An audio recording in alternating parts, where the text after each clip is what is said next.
Coming up on the Tiger Basketball Report, head coach Pat Skerry and I will be taking a look at the Tigers' second set of conference games this season against the UNCW Seahawks and the Dukes of James Madison. Later in the show, we'll preview the Tigers' games against the Delaware Blue Hens and the Dragons of Drexel. Strap in, fans. The Tiger Basketball Report begins now.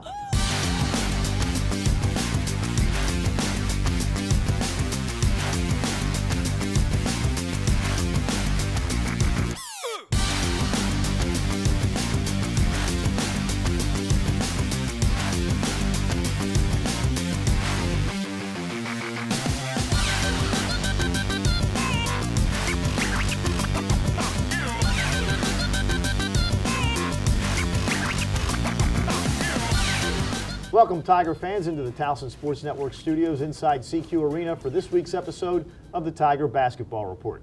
I'm your host, Spiro Morekas. The Tigers continued their CAA schedule this past week with a 76-60 victory over the UNCW Seahawks. Let's take a look and see how the Tigers did at home at CQ. Bryce in the right corner, going to drive the baseline, stop, put up a 10-foot jumper and hit it. C.J. Bryce with a nice, tough baseline jump shot gives the Seahawks a 2-0 lead. Back out to Byron. Hawkins with 15, feeds it to Adalamoto, going to fire a three and hit it. William Adalamoto with his fifth three-pointer of the year, and the Tigers take a 6-2 lead. Gets a screen from Geddes, dribbles to his right, to Ingram in the corner. There's a drive by Flemings, puts it up and banks it home. So the leading scorer for the Seahawks gets his first bucket of the night. The Tigers up 24-13. Work it, back up top. Flemings with a three-point shot, and he hits it. Flemings with 5, and the Tigers up by 10. UNCW's got a lot closer here for a shot at the buzzer. And Ingram going to launch it, banks it, and scores! Ingram just banked it at the buzzer, and he hit it. Byron brings it over midcourt. Byron takes it straight to the hole, lays it up, and scores. Hawkins with the bucket, and the Tigers back to a 13-point lead. Move it into Adalamoto, pumps, hands it off to Parker Rivera, spins, gives it back to Adalamoto, lays it up and in. William with 12, and the Tigers with their biggest lead of the game, 40-25. 2-on-1 break with Hawkins. Hawkins going to drive. Byron lays it up and in. 46-31. Tigers by 15 with 15:35 to go. Bryant gets it ahead to Talley. Talley down the right side to Ingram for a three, and he hits it. 46-37. William bringing it over the midcourt. Going to spin at the foul line, lays it up, and it's rejected by Abado. Out of bounds. Hawkins over to his left, gets it to Morcell. Morcell back up top. Hawkins with an NBA three, and it's good. Byron Hawkins puts the Tigers back up by 10, 52-42. Fleming's going to drive. Flemings lays it up, blocked by Thomas, the freshman. Ahead to Morcell. Morcell to Hawkins, drives, lays it up and in. Byron with 16, the Tigers by 9, 58-49 with 7:30 to go. Back up top to Morcell. Morcell dribbling to his right, feed it back to Keith. He's going to launch an NBA three, and he hits it. Eddie Keith with 6. Gets it into Morcell, going to drive, slam dunk Mike Morcell. And the Tigers by 18, 76-58 with 1:33 to go. Mike Davis to John Davis, just standing top left. Gives it to Byron Hawkins, and the Tigers have got the victory. The Tigers trailed for just 12 seconds of this game, and William Adalamoto, Mike Morcell, and Byron Hawkins combined for 53 points, leading the Tigers to a 7-1 record inside CQ so far this season. Joining me, as he always does, the head coach of the Tigers. And, Coach, you look at that UNCW game. You were coming off that bad loss against Hofstra where you were pretty much beaten up by the Pride Saturday prior. You guys needed to come out with a good start. You did, and you really took it to the Seahawks. Yeah, Wilmington's good, and they're dangerous the way they press, for the whole game, and it's fast. But I thought we had the proper mentality. We had very good spirited practices, physical practices leading up to that, and got off to a great start. And I'd say that and the George Mason game were the two most complete performances we've had this year. You look at William Adalamoto. He had 20 points in the ball game, kind of dominated. He's a guy that had to sit out for a year, and he's had some I'm not saying bad games, but games where he hasn't been as involved as maybe you would want him to be. But he seems like every game now he is getting more and more involved. Well, the most important thing is, I said this to the team after Saturday's game, is non-conference. Sometimes it's different teams, the league is what it comes down to. And his numbers have jumped markedly in 4 league games. And, no surprise. 52 from the floor, 92 from the foul line, 18 now a game, 8 rebounds. He's dominating. And the way he works at it, it's a credit to him. And we've got to play through him even more, Spiro. When you say play through him even more, what? He's got to get the ball more. He's got to get more touches. Something we're really going to address this week. Him and Morsell need to have the ball in their hands more. If you look, their numbers have went up. In the league, the guys that can really play, that's what happens. You go up. There's no hiding, and especially this year in this league, because everybody's pretty good. So, but William, his numbers have jumped up, quite a bit across the board. He's good. He's his talent. I wouldn't trade him for anybody. UNCW came into that game, they were averaging 83.8 points a ball game. You held them to their lowest total of the year. How did you do that defensively? Well, our ball screen defense was good, our transition defense was good, and we rebounded. We did, what we were supposed to do, and we pretty much did it for 40 minutes against a very good club. Kevin Keats has done a great job there, and they'll certainly be a factor in the league race. I think that's the head-scratching piece for us a little bit. Is we've been a couple times on Thursday, we've been unbelievably consistent against very good teams, and then not quite as consistent on Saturday against very good teams as well. So we got to get that piece figured out. You play the Seahawks. They were kind of riding high. They had lost to Northeastern prior to that, but had a very good non-conference year coming into conference play. They are also a team that was among the nation's leaders in turnover margin. You guys turned it over, I think, 16 times in the ballgame, but a lot of those were self-inflicted. It wasn't what the Seahawks were doing to you. What was it that you guys were able to do offensively where they did not create those turnovers? Well, I think we were aggressive. We played downhill, even when they went to their matchup zone. And that's something we've got to be, we're seeing a lot of zone. We're not surprised by that. We've got good drivers, good size, and maybe we don't shoot the ball as well. I think when we've been effective versus zone is we've continued to be aggressive. We've continued to try to get the ball either through the dribble or the pass inside, and then take some shots off of that. I thought we did a really good job against Wilmington. Not quite as good a job of that on Saturday, though we settled. So that's something we've got to, in the kind of the heat of the game, the guts of the game, we've got to kind of stick to that. It's like anything. We tell the guys time, if teams had 100 ball screens, can we guard it the right way? How many times out of 100? Same thing. We see zone 50 times. We talked about attacking to the middle or the short corner. How many times can we do that, versus getting away from it and launching jump shots? And that's really what it comes down to.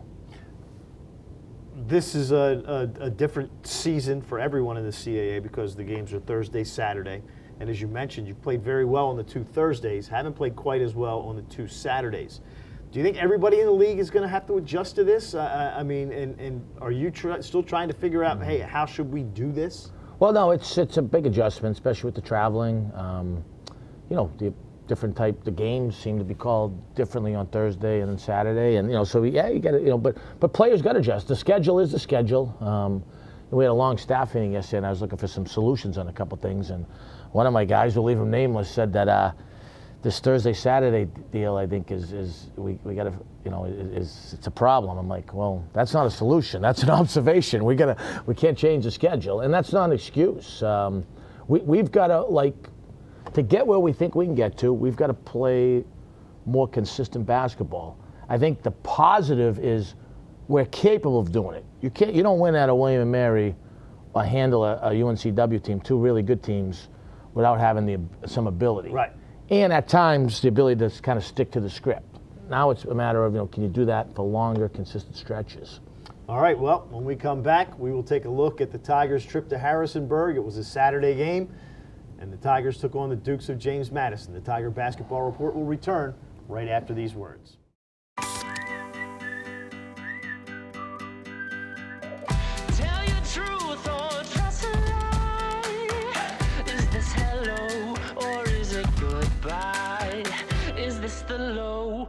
or is this the high?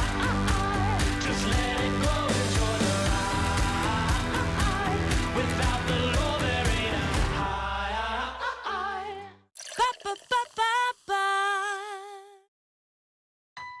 AT&T knows the best kind of holiday is the kind where everyone gets what they wished for. Make this holiday extra happy when you buy one, get one free on our most popular smartphones. Like the Samsung Galaxy S6. Buy one, get one free. So spread some cheer and capture every minute of it. Right now at AT&T, buy one, get one free on our most popular smartphones.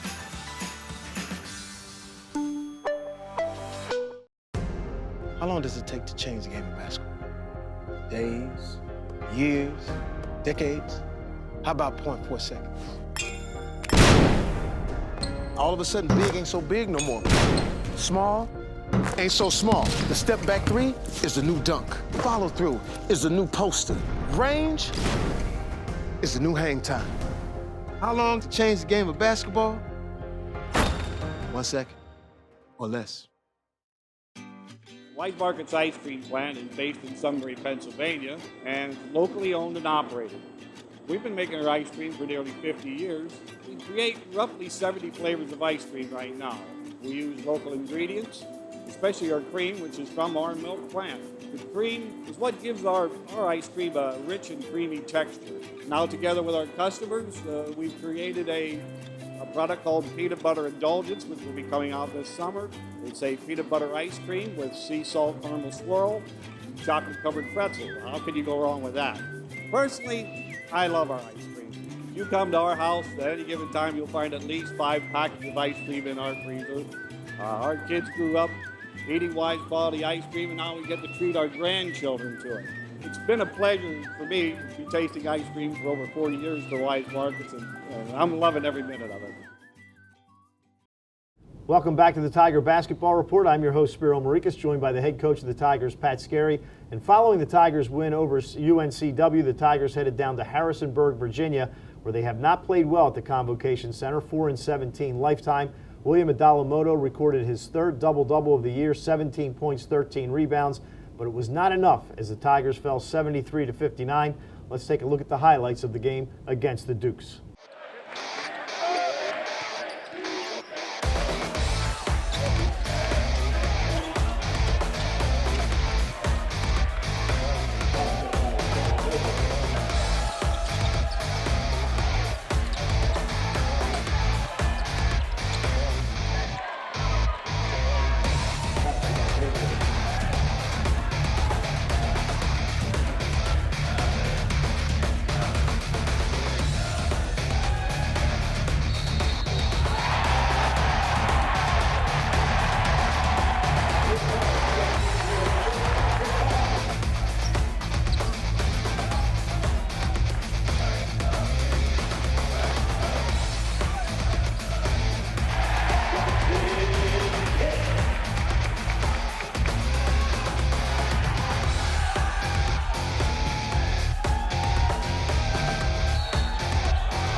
Tigers now are 11-6 overall and 2-2 in CAA play. And I know you probably don't care about this, but those of us who look at the stats do. One more win, and you matched last year's win total. So things are certainly much different this season than they are last season, even though you did lose to the Dukes. A tough ball game down there. Their band is as loud as any band in America. A tough place to play. And you guys came out okay, led early, but then the Dukes kind of took over. You never were able to get back over the hump. Yeah, I mean, it was tied for the first, 18 minutes of the game, or 18 and a half minutes. And then, like, the last 90 seconds of the half, we lost a guy for a 3, and so we're down 5 at down halftime. 5 at the half. And then, I sound like a prophet, but I had told Coach Shingler and staff I just didn't like the look to start the second half. Usually, I got weaknesses. I'm pretty good at picking up on that. We spotted them the first 6 points, 7 points, and then we run in sand. We got it down to 6, but silly fouls. To James Madison's credit, they made 3 very big 3-point shots, end the clock, big shots, and I think that demoralized us a little bit. And then we had silly fouls, and they're an excellent foul shooting team. We knew they'd be ready to play. I thought our guys played hard. And we had some, I don't think we guarded bad. We didn't rebound bad. Not good enough, but we weren't bad in those areas. We clearly struggled on offense, and they didn't go zone to the last 11 minutes. It was man before that. So even in our man, we struggled. I thought just too many 3-point shots. We're 2 for 20. It's gonna be hard to beat a good team going 2 for 20. And Josh Ivey, who played a good game for us, he made both of them. So, once again, with a couple of our guys. My concern, and we got to get it straight, is, a couple guys have pretty good percentages from 3, and I've shot a low percentage. Why is that? Well, I think they're pretty good because they made some 3s and 4s. So shot selection and understanding what's a good 3-point shot, and we just didn't do a good job with that. We did a good job on Curry. Morsell did a really good job guarding Curry, who's as good a guard as there is in the league. Like I told you, him and I think Moto are playing at a really high level in the league. Some other guys that I think are good players have to play to their ability, especially on the road. One guy whose numbers really haven't progressed as the season has gone on, and I know he was injured early, is John Davis. What is it about John that he hasn't been able to quite get over that hump and come out with that breakout game? Yeah, I don't know. He says he's fine. He's practicing great. He's an unbelievable worker, leader, and teammate, and his defense has gotten better. The biggest thing that he's got to rebound the ball. He's an all-conference player for us when he rebounds the ball. His rebound numbers are in half, and he's rebounding less on the offensive end. So that's, he's capable of now making a perimeter shot, but that's certainly not what we want to live on. He's got to, we had some talks with him this week. He's got to do it. Bottom line, he's got to do it. He's got the will to do it. He's got the ability to do it, but he's got to go do it. I don't know if there's much more of an energy boost for our team when he comes kamikaze in there and gets it and one. I mean, it's a big play for us, and we got to get him back to doing that. The Dukes were a team that they were coming in off of a disappointing loss to Elon on Thursday night. So you knew not backs against the wall. It's only the second week of the season, but for them, no, but they dropped 2 game. at home. They dropped 2 at home. You knew they didn't expect to lose to Elon and Charleston at home to start the season. Then you could look on paper and say they, at least coming in, they didn't have exactly the toughest schedule to start the league. They played all the teams that were picked bottom 4 in the league, so they knew, we knew they were going to play, though, and Matt Brady had them ready to play. They got a good team. They're solid. I just didn't think we were as good as we could have been for, about half the game. We just didn't play well. We did some head-scratching things with the basketball. Well, the Tigers better stop scratching their heads, because 2 tough ones coming up this week, as the Tigers will take on the University of Delaware on the road and then come home against CQ at CQ on Saturday to take on Drexel. The Tiger Basketball Report with head coach Pat Skerry returns after this.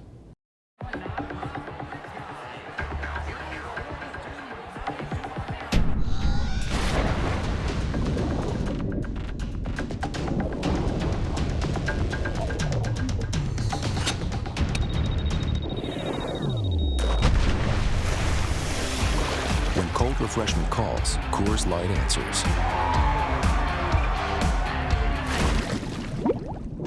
Frost brewed Coors Light, the world's most refreshing beer. Obviously, you want to be playing your best basketball coming down the stretch. If you are, it's very, very possible. You get the madness of March, you can strike gold at the right time. It's not easy to get to, but it's the goal. March Madness returns to Baltimore for the 2016 CAA Men's Basketball Championship. Be there March 4th through 7th at the Royal Farms Arena as your Towson Tigers chase their dreams of playing in the NCAA tournament. Towson fans can find the best seats by visiting TowsonTigers.com.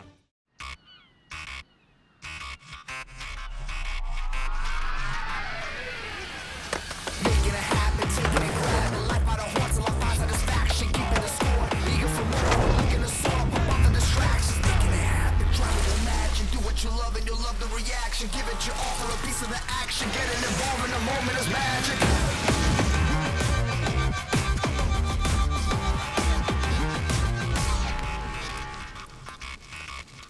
For an athlete, there's nothing scarier than a torn ACL. Athletes trust us with their care and their careers because we're a recognized leader in sports medicine. Get back to your active life sooner with MedStar Sports Medicine. Rock and Jump, the ultimate trampoline park, is now open in Towson. Get big air and have big fun at Rock and Jump. You and your friends are sure to have a blast in our state-of-the-art jumping arenas. Want to be a rock star with your kids? Book their next birthday party at Rock and Jump. Our slam dunk zones, high-flying dodgeball, and super popular X-Beam make Rock and Jump the most rockin' birthday experience around. With a private party room and a personal party host, a Rock and Jump birthday party is great for the kids and easy on parents. Visit rockandjump.com for all the info or to book your party today. Playing basketball is a tremendous education. I've always felt athletics and the CAA prepares you well for life. You're constantly faced with adversity. It builds character, it builds leadership. Our kids recognize the need to be successful on the court for the rest of their lives. One of these days, the air is going to come out of that ball. It's not going to be bouncing anymore. What are you going to do with your life? Get that degree, get a meaningful degree, so that whenever that ball stops bouncing, you'll be able to do something with your life. Welcome back to the Tiger Basketball Report. I'm Spiro Morekas, along with the head coach of the Tigers, Pat Skerry. The Tigers will hit the road on Thursday to take on the Delaware Blue Hens at 7 o'clock up at the Bob Carpenter Center. Then 2 days later, the Tigers return home to CQ Arena for a matchup against Bruiser Flint and the Drexel Dragons. That game at 4 o'clock and will be aired on Comcast Sportsnet. Two challenging games against two teams that the Tigers have played more than any other in their history. First, let's look at Delaware. Their non-conference schedule, they were about 500. They've come into the league, they've dropped their first 4 games, but they've got one of the best players in the league in Corey Holden, so he's always dangerous. And then Marvin King Davis the other night had 29 points against Wilmington. So even though they're not winning, they do have capable players. Look at Delaware beat us in an overtime game last year, and then right in the last 30 seconds here. So it's a rivalry game. Monte's done a good job. I was just telling you before the game, they struggled like against Wilmington the other night, and we can't do what Wilmington did. They've had a lot of injuries, but our guys are keenly aware, and they'll become even more aware over the next couple of days how good Delaware is. And it's one game, it's up there. We got to play well. Delaware's going to beat some people this year. Hopefully not us on Thursday. Holden's as good a scorer as there is. They're getting good scoring out of the kid Hayes, and the kid Mosley's really coming on as a sophomore. And they're terrific on the backboards. King Davis and Jeffers those guys are dinosaurs. I mean, they're like the Indominus Rex up there. And so we got our hands full against them. And we're aware of that. We got to play well up there, Spiro. We've got to have a great effort on the backboards and defensively. Then we got to be crisp on offense. They haven't played a lot of zone. We're preparing to see a lot of zone on Thursday. When a team doesn't play a lot of zone, how difficult is it to jump back? Now, your teams don't play a lot of zone.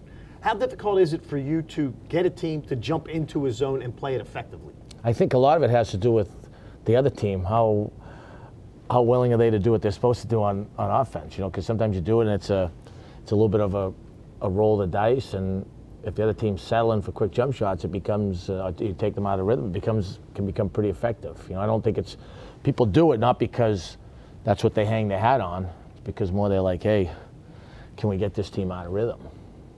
Well, they'll try to get you out of your rhythm, I guess. What is it about Holden that makes him so good? Well, size and talent. And he scores the ball at different levels. He can make difficult threes. He can drive it. He gets fouled. So he's just left-handed. He's a gifted guy. I mean, he's certainly a guard, scoring lead guard that could be playing at the highest level of collegiate basketball and playing a lot of minutes, in my opinion. All right, then on Saturday, you come back home to CQ, where you've only had one loss so far this year.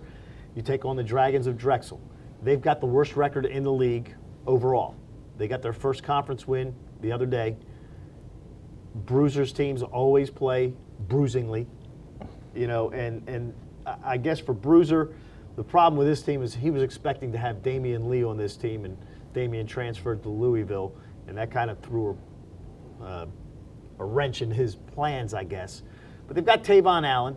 They've got the big kid Rodney Williams inside. I mean, they're a tough team, and you know when you play Bruiser, you're going to be in a bruising affair. Yeah, they're good. They played a really difficult non-conference schedule. They were a little bit banged up. They're healthy now. They got good young guards.